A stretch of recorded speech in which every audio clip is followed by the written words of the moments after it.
If there is one thing I've learned over the past 20 years, is that many of the best jobs our country has to offer don't require a college education. Trade professions and manufacturing jobs give people a chance to earn a great living with great benefits for the entire lives. What changed is that an increasing number of technology jobs are now available to people without degrees, partly because colleges can't update programs and curricula fast enough to keep up with the pace of change. It is really worth focusing our time, energy, money, and political capital exclusively on college when the resilient, family-sustaining jobs that are in many ways immune from outsourcing are already out there. There is a reason why, when I was campaigning in Ohio, the loudest applause I got was when I talked about bringing back shop class. People know the current system is broken. They know college isn't right for everyone, but they feel like politicians and policymakers are all about but forcing them to go. They see the need in their communities for jobs that matter and that don't require investing 4 years of time and money. We should be taking a cue from them. Of course, shifting focus away from college can't happen unless we know what to focus on instead. Just because college isn't right for you doesn't mean you shouldn't have opportunities to learn and master the skills to succeed. In the world of work, it doesn't mean you can have a well-paying job that is filled with meaning and purpose. It doesn't mean you can't contribute to helping America dominate the industries of the future. That's where Apprenticeships comes in. This is how our guest's book starts, and this episode is a reflection on how to transform the economy, the education, generate opportunities for the whole community, understand what works and what doesn't, and obviously know what motivates him to get into education, where he got a great adaptability skill.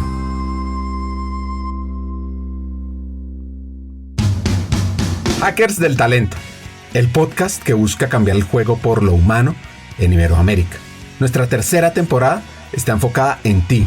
Luchar con determinación por lo que quieres en la vida, ¿no? Entender por qué te levantás todos los días y vas a determinado lugar o te conectás para desarrollar una tarea. Entender el por qué. Un equipo que sean coachables. Una persona que no es capaz de hablar de sus fracasos, o peor, que considera que nunca tuvo fracasos o nunca tuvo fracasos, es una persona en la cual definitivamente no quiero invertir. Porque yo quiero invertir en personas que hayan fracasado muchas veces, porque quiere decir que aprendieron un montón. Cree en tu talento, tus capacidades, para que seamos parte clave de una región más competitiva, inclusiva, equitativa y próspera, donde juntos pongamos a las personas en el centro del mundo del trabajo. Nuestra responsabilidad es ayudar a líderes a que conecten su cabeza con su corazón. Porque es imposible hacer algo o tomar acción sobre una situación o sobre un problema del cual uno no es consciente. Esperamos que disfrutes esta tercera temporada, porque va a ser una fuente de inspiración, unión, colaboración, aprendizaje, debate para la comunidad interesada en el talento. A través de historias, hacks, reflexiones. Yo me leo a mí mismo para que no se me olvide lo que yo es que enseñaba. Sea fiel a eso que usted escribió y que reflexionó. Así. A mí me han dado un par de consejos muy buenos, prácticos. Uno tiene que leer lo que escribe. Y hay otro que también es práctico, que no es tan filosófico, pero que también me ayudó mucho. Y es que a la gente hay que recibirla. Y conversaciones con CEOs, líderes de talento humano, escritores, actores de cambio. Vas a recibir múltiples ideas para evolucionar como persona, como líder, y para que tu empresa sea mejor. Soñar y pensar en grande es exactamente igual que hacer soñar y pensar en pequeño. Te invitamos a regalarte este espacio para ti, con conversaciones profundas y significativas que te harán pensar y te inspirarán a tomar acción. Únete a nosotros en este viaje para hackear el talento y juntos cambiemos el juego por lo humano, por un futuro fuera de serie.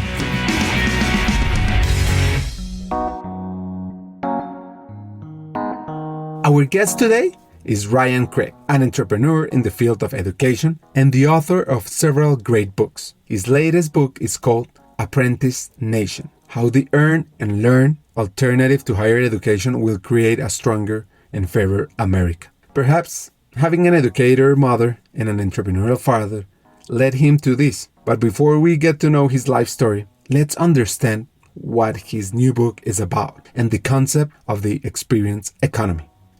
Yeah. So what did I conclude? I mean, I think my last book, which was called The New You, was 5 years ago and was sort of a guided tour of this new, what we call last mile training landscape of boot camps and shorter skill-based credentials and certificate programs and industry recognized credentials. And what we found is that, they were doing a decent job those programs are doing a good job at closing the skills gap, but that maybe even more important than the skills gap is the experience gap.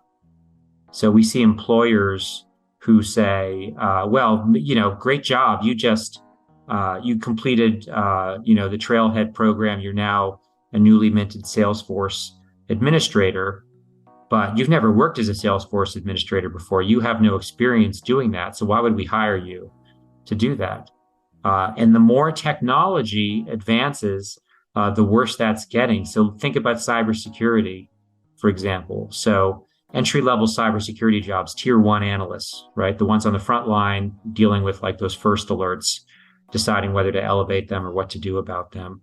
That's how most people broke into cybersecurity. Today, much of that work is automated.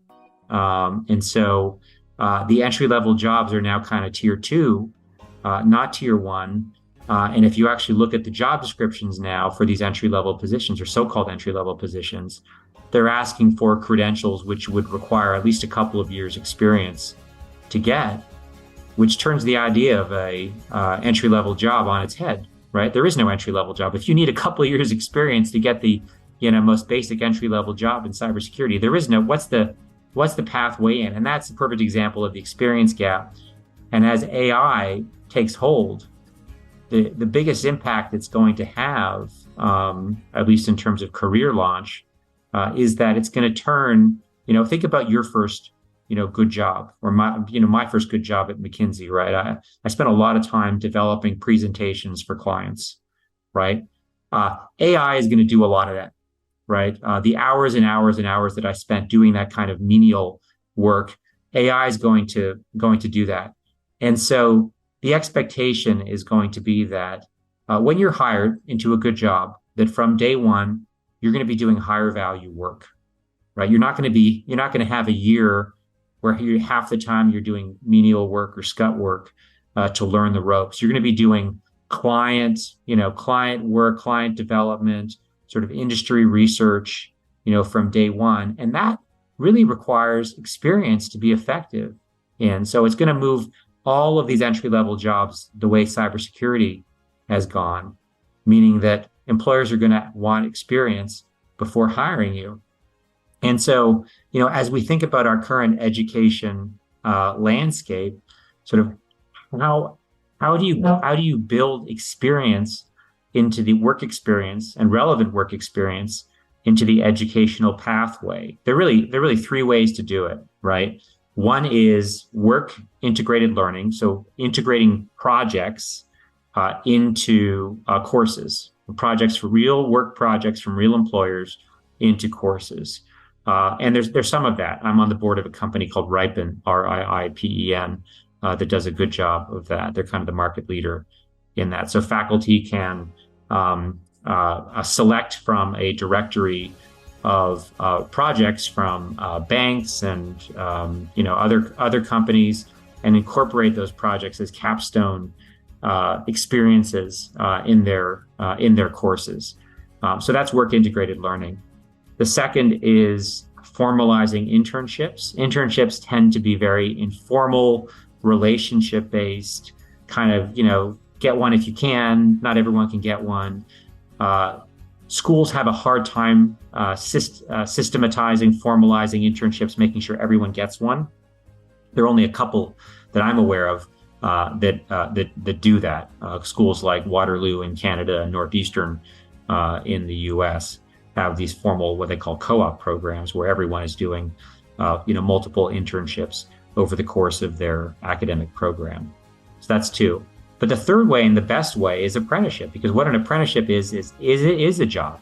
By definition, an apprenticeship is a job where you're being paid and where you're learning as you go. There's a formal learning component, a classroom-based learning, and then there's on-the-job learning. And there are pay increases as you become more productive, and there's a career progression built into it. So an apprenticeship pathway is kind of, in my view, the gold standard to closing the experience gap. It's the best way to do it. And I think in a decade, the most common way people are going to launch their careers will be through some kind of apprenticeship program.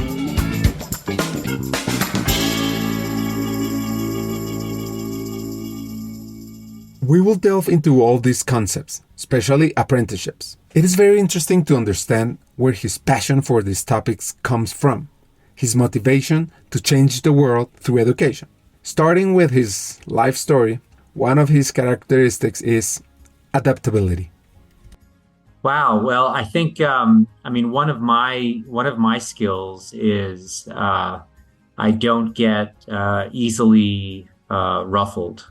I'm pretty even keeled in almost any situation, and I had a somewhat turbulent childhood. My mom was married 4 times. My dad was married twice. I have stepbrothers here, stepbrothers there, stepsisters, half brothers, half sisters, an ex-stepbrother. There was quite a bit of drama in the family. So I think it made me stronger, and certainly kind of nothing surprises me. I'm pretty at the same level all the time. Where and how was his childhood? And then let's understand how he came to the United States. So I grew up in Toronto, Canada, and in Canada, the university decision process still today is not nearly as involved as it is in the U.S. In fact, in Ontario, the province where I lived, you just filled out one form, and from that one form, you were essentially you ranked your university choices, and then you were admitted to at least one. So that was simple. I though had an inclination to go to the U.S. For university, and was fortunate enough to be admitted to Yale, and was even more fortunate to have grandparents who were willing to help pay the tuition. So that was really fortuitous, because I did not know what I wanted to study at the time, and going to that U.S. university. I had a couple of years to take whatever I wanted, and then I ended up doing a double major in literature, French literature, and economics. So I like to say that my love is literature, but that I also majored in economics so I could make sure I got a job. There wasn't too much overlap between them, but I loved both. They're sort of two sides of me, and maybe, if you will, it's my mother's side and my father's side.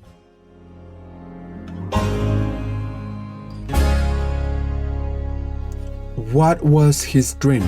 Yeah, absolutely. I think everything I do, there's an art to it, and there's kind of a science to it, and kind of right brain, left brain. I like to think that I have both, thanks to my parents. The connection with the world of education came in his graduation project, comparing the Canadian educational system versus the American one. And he concluded, yeah, well, it basically, the university systems are microcosms of the countries, in that in Canada, the inputs into the universities, meaning spending per student, institution by institution. They're fairly, they operate within a very narrow band. The variance is very, very low.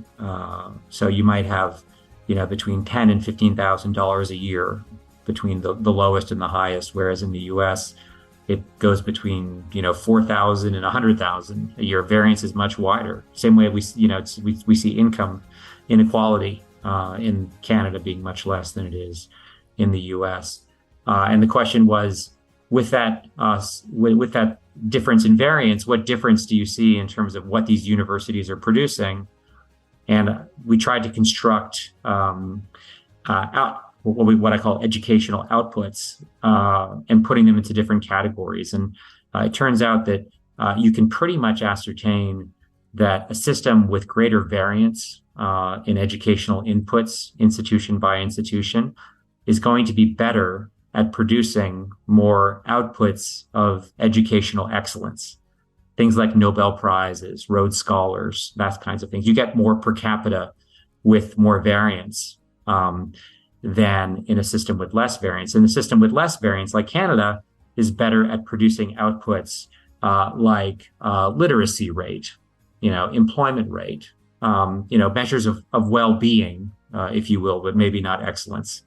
So, kind of intuitive in a way, but we were able to demonstrate it sort of using an econometric model. So yeah, I was pretty happy with that. He was in a private equity for only 3 years because he wanted something bigger. Yeah. So, eventually, the thing about working at a private equity firm, and I hope my employees don't listen to this, but it really only takes a couple of people to run a private equity firm. So they're the ones who are deciding what investments to make or not make. Or actually, our firm is pretty flat. We have lots of people who are sort of moving forward. But in general, at a firm like Warburg Pincus, there are only a couple folks at the top who really matter. And so I decided, wow, I want to do my own thing. And so I launched University Ventures, and that we renamed it Achieve Partners a few years ago because we were neither doing university investing nor venture investing anymore. And now Achieve is the only buyout firm in the education and workforce sector. And we have two different funds. We have an ed tech fund and we have a workforce fund. And I spend most of my time on the workforce fund doing things like building apprenticeship programs. What trends are he watching, perceiving in education? Yeah, so many trends. I wonder whether we've ever seen so many different things changing at once. Certainly, technology and AI, certainly remote work. There's, I think, a willingness to trade off not just, income for lifestyle, but also potentially income for safety and security and knowledge that there's sort of a pathway that I can follow here. There's the gig work trend. So there's, all these things changing the workforce at once. But I think the most important of them is probably digital transformation of the workforce. And, nearly all good jobs now are digital jobs in some form and requiring digital skills.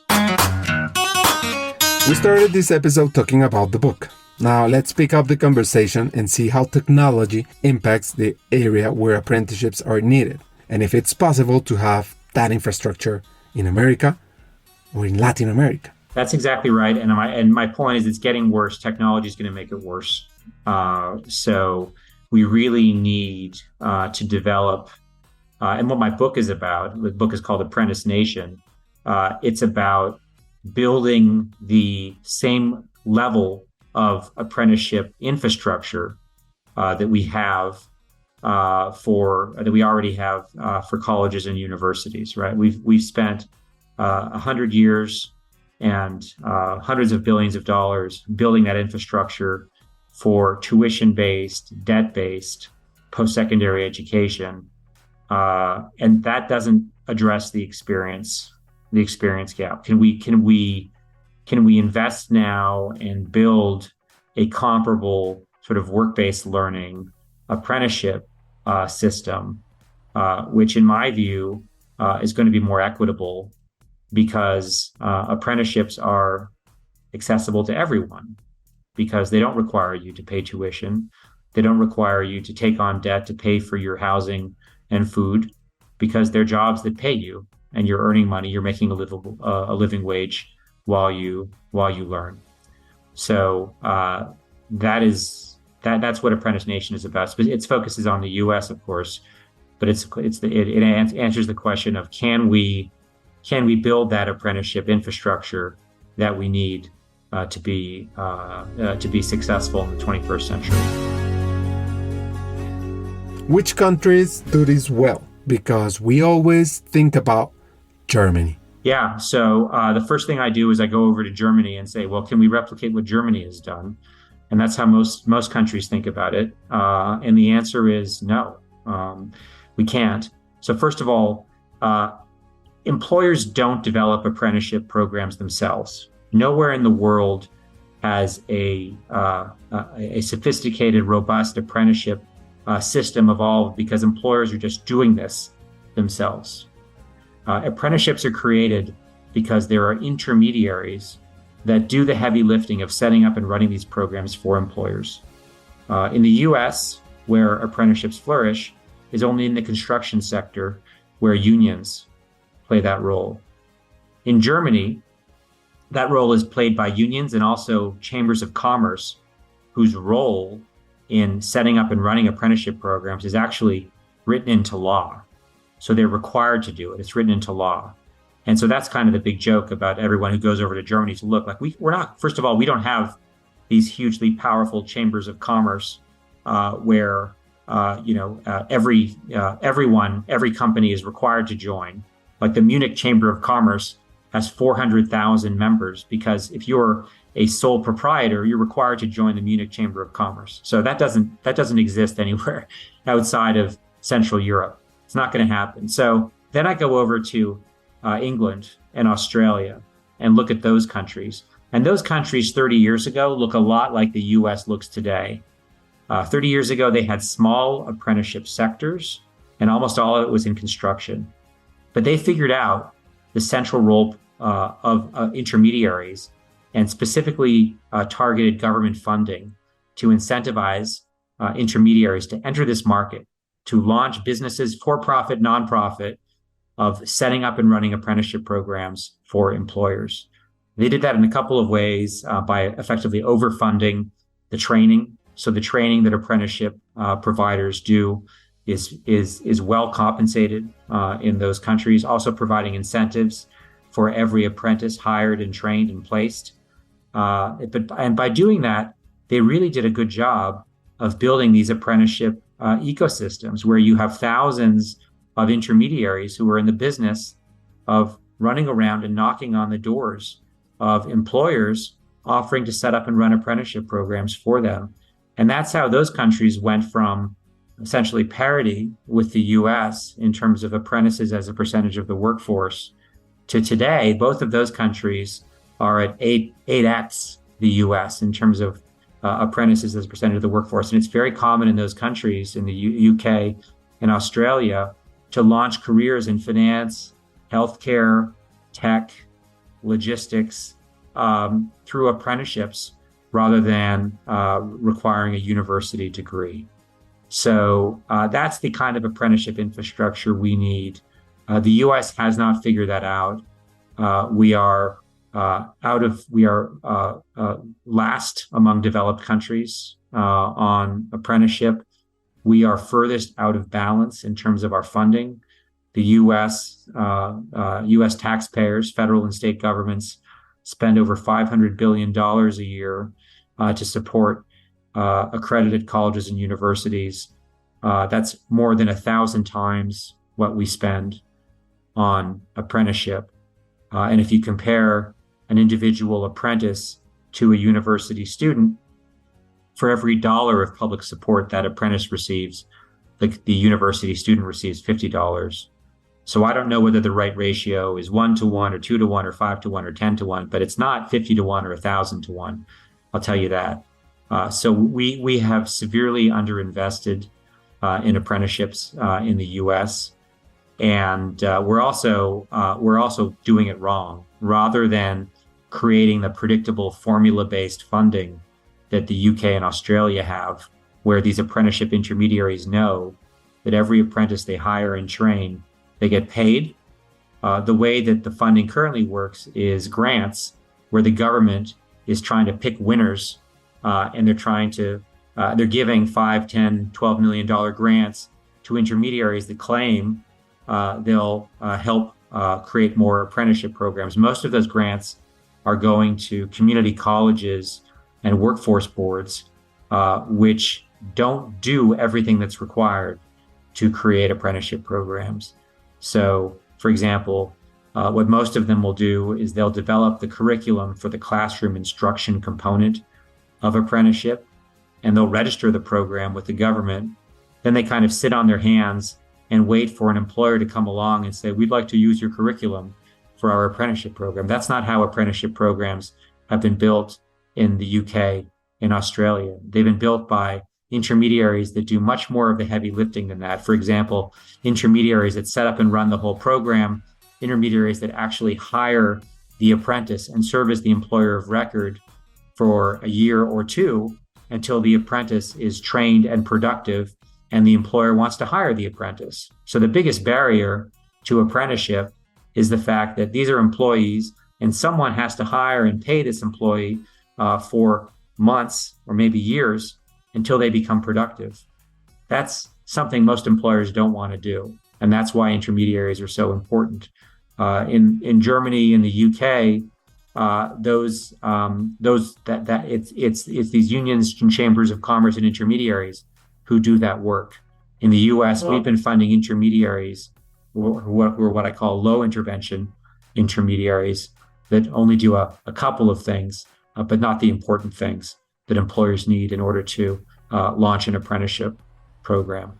So we need to do a couple of things in the US. One is we need to significantly increase the funding for apprenticeship relative to colleges and universities. The second is we need to change that funding from a grant-based model to a predictable formula-based model so that we can attract intermediaries to this business of setting up and running apprenticeship programs. The good news is we know it works. The return on investment is incredibly high for employers and for government, not to mention for the apprentice, him or herself, where the return on investment is kind of infinite because there's no cost to the apprentice. The apprentice isn't paying, the apprentice is paid. ¿Alguna vez has sentido que puedes ser parte de algo más grande? En Hackers del Talento exploramos ideas y sobre todo trabajamos incansablemente por crear un camino hacia un mundo laboral más humano y próspero. Y lo sabes, tú eres parte crítica en esta misión. Imagina el efecto mariposa de compartir este episodio. Al pasar la voz a alguien que conoces, puede ser el catalizador de un cambio profundo en la vida de alguien más. Piensa en esa persona, alguien que como tú está listo para crecer y evolucionar. Compartir este episodio con ella no es solo un acto de generosidad, es un paso hacia la construcción de una comunidad más fuerte y unida. Únete a nosotros y sé parte de la vanguardia del cambio en el mundo laboral. Te puedes suscribir en LinkedIn buscando Hackers del Talento para descubrir diariamente aprendizajes del mundo del trabajo. Además, si ingresas a nuestra página web hackersdeltalento.com, te esperará nuestro newsletter Cartas al Talento, lleno de hacks y reflexiones semanales. Y recuerda, cada pequeña acción cuenta. Al unirte a nosotros, más que escuchar un podcast, estás activando un movimiento. Estás formando parte de una transformación global. Estamos aquí, listos para avanzar. Te quiero hacer una pregunta. ¿Te sumas a nuestra misión de transformar el mundo laboral en un lugar donde todos podemos prosperar? Pues bueno, continuemos juntos en este emocionante viaje y sigamos escuchando el episodio. Recuerda, tu presencia es el cambio. George Washington apprenticed as a land surveyor, Paul Revere as a silversmith, and John Adams and Thomas Jefferson became lawyers via apprenticeships. But America is a very different country today. While apprenticeships have increased in number over the past generation as a percentage of the workforce, the United States is below where we were after World War II, and only at 1/8 the level of the United Kingdom and Australia. Meanwhile, the Central European giants of apprenticeship, Germany, Switzerland, Austria, do 10 to 15 times better. What happened? Well, originally, American colleges like Harvard or Yale were schools for training clergy. Then, starting in the days of Adams and Jefferson, college became a way for the emerging merchant elite to demonstrate their sons were special. Our sons are college graduates. They shan't be working on a farm or in a mill. Fast forward 250 years to a time when nearly everyone thinks their children are special, and it's no wonder America has swallowed the college for all pill.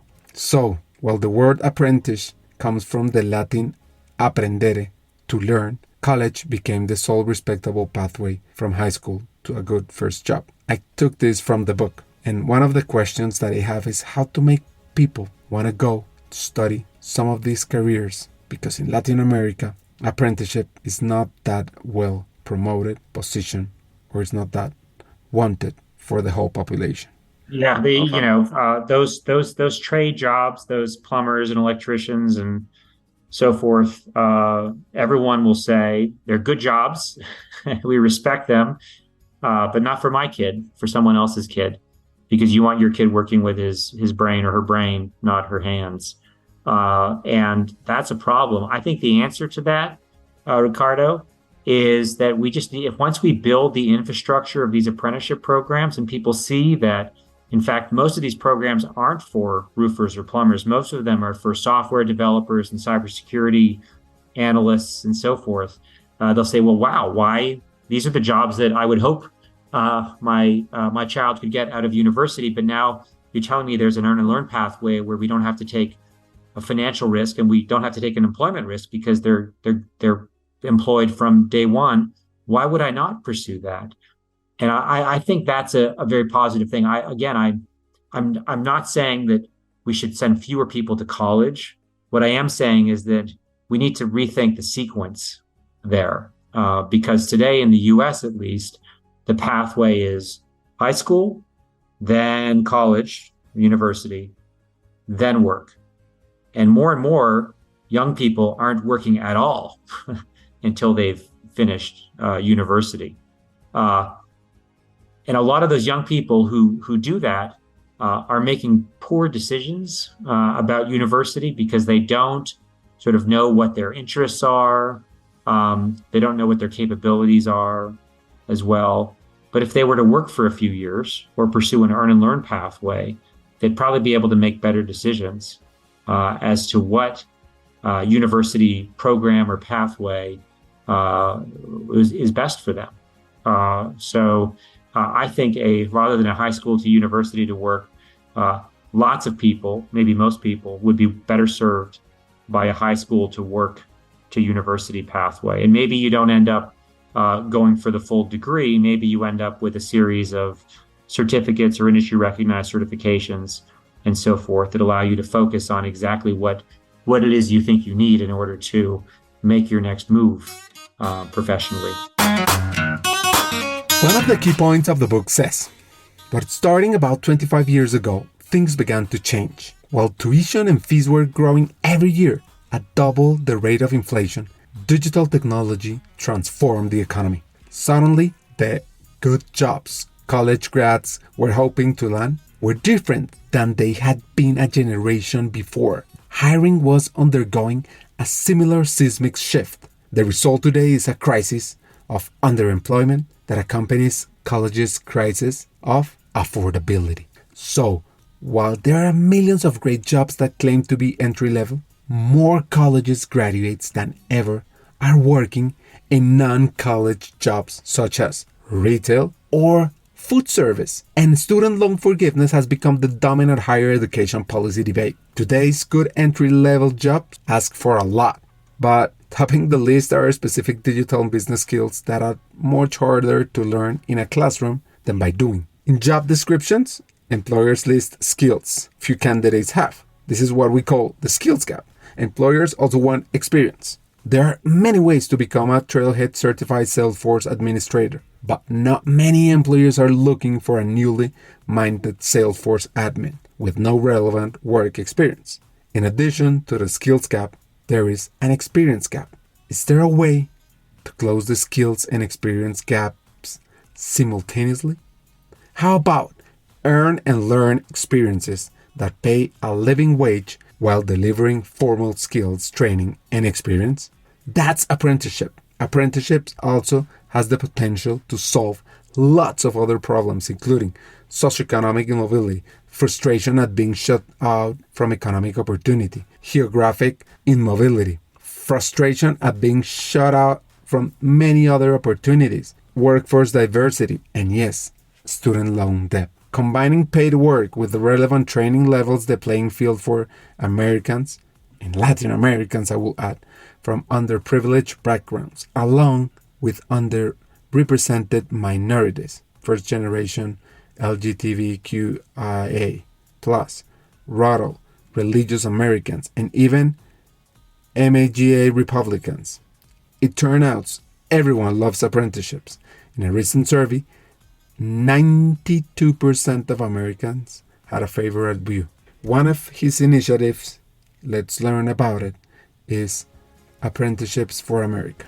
Yeah, so Apprenticeships for America is, we're trying to be, in the UK, I mentioned we have these 1,000 intermediaries who are running around knocking on doors, offering to set up and run apprenticeship programs in the US. So there are actually 1,200 of them. And in the U.S., we weren't organized, right? There was no association of these apprenticeship intermediaries when, and so some of them didn't even know the others existed, right? Intermediaries like Europe, Reviture, Skillstorm. So we founded a trade association called Apprenticeships for America. And what Apprenticeships for America does is it communicates best practices among the intermediaries. And it advocates at the federal and state level for more and better funding for apprenticeship programs. And we're hopeful. Right now we have 200 members approximately. We think in 5 years we'll hopefully be at 5 or 10 times that number because apprenticeships in the U.S. are about to have a moment. There's just no question. It's actually the one education and workforce issue that the left and the right agree on. Everyone agrees it would be a good idea if we had many, many more apprenticeship programs. No one's against apprenticeship programs. So we expect to see a lot more funding. We expect to see a lot more intermediaries enter the space. And in 5 years' time, every large or mid-sized company in the U.S. is going to have someone knock on their door, offer to set up an apprenticeship program for them. And hopefully we'll have the funding there to make it low cost or maybe no cost for these employers. So why wouldn't they? And the vision is a world where we have as many apprentice jobs as there are places in colleges and universities, so that young people truly have a choice. If they want to invest in a university degree right away, they can do that. But if they want to pursue a lower risk earn and learn pathway, they can do that as well. A key message for the Hackers del Talento community, for the educational leaders and the public sector in Latin America. It's a need in Colombia and Latin America. It's a need anywhere where digitization is changing the workforce and these jobs. The reality is that you have a skills gap, you have a growing experience gap in these jobs, and unless you believe you can fundamentally change primary and secondary education, where you do a lot more work integrated learning and you're doing internships sort of at the high school level. Apprenticeship pathways are the only answer to that. And so the question becomes, how do you build that apprenticeship infrastructure? And the answer is, it's not, companies aren't going to do it themselves. Universities and colleges can't do it themselves. It has to be done, and it's only been done anywhere in the world by intermediaries. And that's going to require focused government policy to incentivize the establishment of this robust ecosystem of intermediaries that we see in Germany, Switzerland, Austria, the UK, France, Australia, Canada, and so forth. So the US needs it. I'm sure Colombia and Latin America need it as well. But it's going to require good government policy, not just government officials going over to Germany, looking at their system, drinking the Riesling, eating the schnitzel, and saying like, wow, we should build this. Because you're not going to build a German system, but you can build a British or an Australian type system. Transforma tu futuro hoy. ¿Estás lista? ¿Estás listo para ser esa persona líder que refine talento humano en tu organización? Recuerda, invertir en ti mismo, más que una decisión inteligente, es el acto más poderoso de liderazgo que puedes realizar. Y nuestra academia Hackers del Talento LATAM, más que un programa de formación, es una inversión en tu potencial ilimitado, una puerta a convertirte en visionaria, en estratega, capaz de impulsar el cambio, la innovación y adquirir las nuevas herramientas para transformarnos en este mundo tan tecnológico y tan humano. Te voy a dar 4 razones para que apliques cuanto antes a la Academia Hackers del Talento LATAM. 1. Formación de vanguardia. Aprende los mejores, porque es que nuestros profesores son vicepresidentes de talento, CEOs de renombre en América Latina, listos para compartir su experiencia y conocimiento y transformarse juntos contigo. 2. Conéctate con una comunidad de élite. Al unirte, te integrarás a una red de profesionales con ambición, con sueños, que enriquecen tu camino profesional y personal, con una gran experiencia laboral, que además probablemente se convertirán en buenos amigos tuyos. 3. Contenido revolucionario y actualizado. Nuestro currículo abarca temas clave para tu futuro, desde estrategia, antropotec, mindset para hackear el talento, liderazgo, impacto, influencia, conocimiento del negocio, analítica de personas, inteligencia artificial. Mejor dicho, te vamos a dar herramientas para que te posiciones y estés a la vanguardia en tu área, en people, en gestión de lo humano. Y por último, la experiencia educativa es de alto impacto. Nuestro enfoque innovador combina teoría y práctica, retos de transformación, coaching entre pares, acceso a cientos de contenidos asincrónicos y mucho más. Y al final, lo que estamos haciendo es garantizar un aprendizaje dinámico y profundo. Entonces, ahora es tu oportunidad para ser ese líder que guiará tu transformación en talento humano. Aplica a la corte número 5 de nuestra Academia Hackers del Talento LATAM. Es muy fácil. Ve a hackersdeltalento.com y ahí encontrarás toda la información para que te atrevas a hacer el cambio, a ser ese líder excepcional que el mundo necesita. El futuro del talento te espera. Comienza con la decisión de ser más, de impactar más. Invierte en ti y sé el líder del mañana.